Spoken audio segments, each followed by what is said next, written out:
नमस्कार, मैं हूँ शालिनी और आप देख रहे हैं बीबीएन भव्य भारत न्यूज। चलिए शुरू करते हैं आज की मुख्य खबरें। अगले हफ्ते दो पश्चिमी विक्षोभ सक्रिय, ओले और बारिश का अलर्ट, होगी सीजन की पहली मावट। कड़ाके की सर्दी के बाद अब राजस्थान समेत उत्तर पश्चिम भारत में विंटर सीजन की पहली मावट होने जा रही है। मौसम विभाग ने अगले एक हफ्ते तक बैक टू बैक पश्चिमी विक्षोभ सक्रिय रहने का अलर्ट जारी किया है। इसके प्रभाव से राजधानी जयपुर और आसपास के इलाकों में बारिश, मेघ गर्जन और कुछ स्थानों पर ओलावृष्टि की संभावना जताई गई है। सोमवार को एक कमजोर पश्चिमी विक्षोभ के असर से जयपुर में मौसम का मिजाज बदला नजर आया। दोपहर तक तेज धूप खिली रही, लेकिन दोपहर बाद अचानक बादल छा गए और हल्की बूंदाबांदी शुरू हो गई।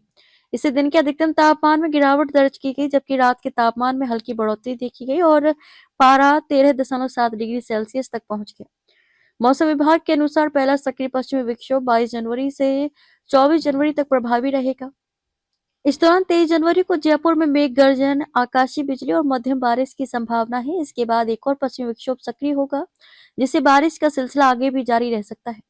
मौसम विशेषज्ञों का कहना है कि ये इस विंटर सीजन की पहली अच्छी मावट होगी, जिससे फसलों को भी लाभ मिलने की उम्मीद है। पश्चिमी विक्षोभ के असर से उत्तरी हवाओं का जोर कमजोर पड़ा है। पहाड़ी इलाकों से मैदानी क्षेत्रों की ओर चल रही सर्द हवाओं का दौर थमने से लोगों को कड़ाके की ठंड से राहत मिली है। न्यूनतम तापमान में भी बीते एक हफ्ते के दौरान 5 से 7 डिग्री सेल्सियस तक की बढ़ोतरी दर्ज की गई है।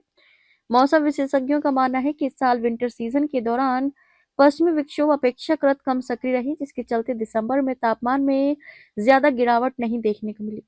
हालांकि जनवरी के दौरान पहाड़ी इलाकों में पश्चिमी विक्षोभ के प्रभाव से हुई बर्फबारी के बाद ठंड ने जोर पकड़ा था। अब एक बार फिर से लगातार सक्रिय पश्चिमी विक्षोभ सिस्टम बनने से मौसम में बड़ा बदलाव देखने को मिलेगा।